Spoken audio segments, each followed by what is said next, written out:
Have you ever heard of a Buick that could outrun your favorite muscle cars and still show up in a tux? Gearheads, meet the 1965 Buick Riviera GS, a forgotten brute wrapped in luxury. Rare, powerful, and drop-dead gorgeous.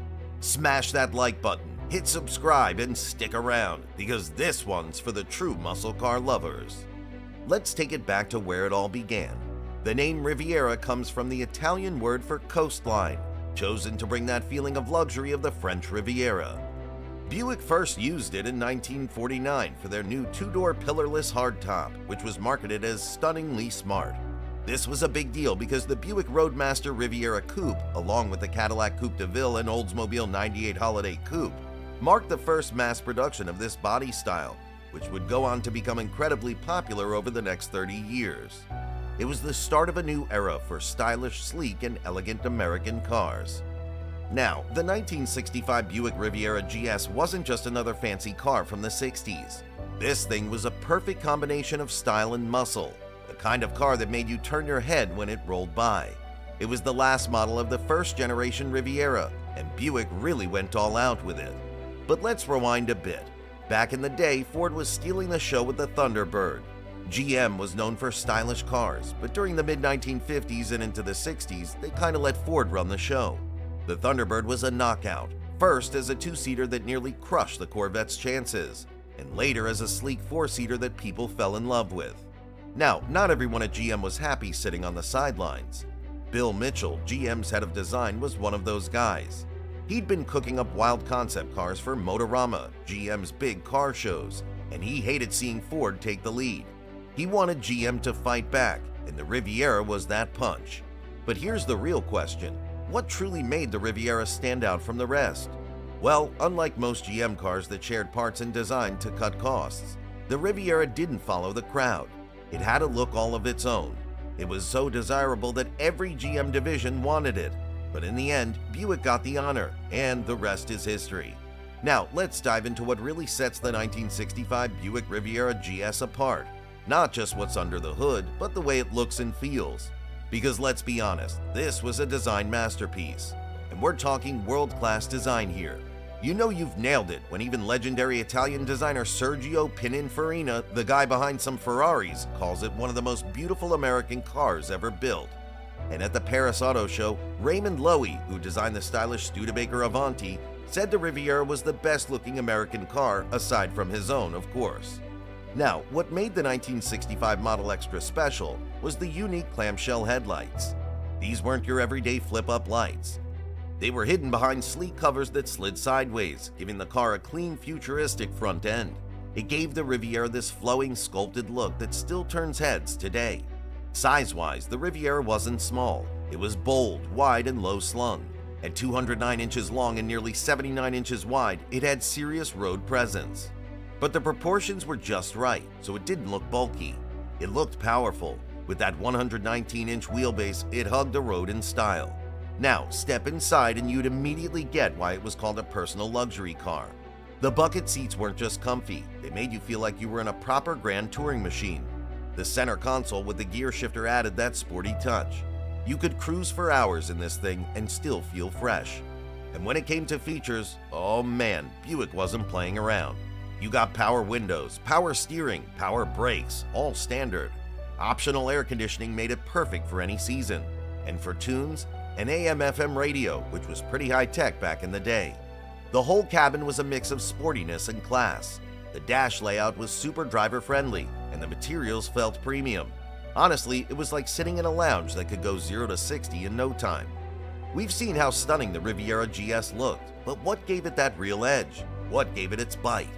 Let's talk about the engine and performance. Because Buick wasn't just crafting a pretty face here, they were building a luxury machine that could seriously move. The standard Riviera came with a solid 401 cubic inch V8 engine.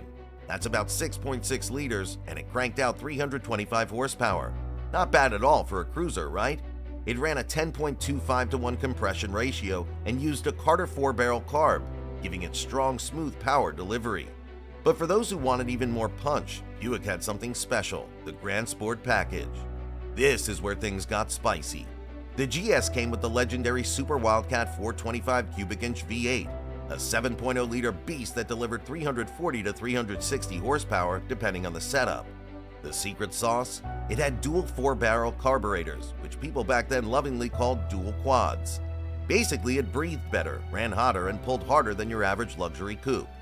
The engine used an overhead valve design, had a 10.3 to 1 compression ratio, and was made from solid cast iron that was built tough and made to last.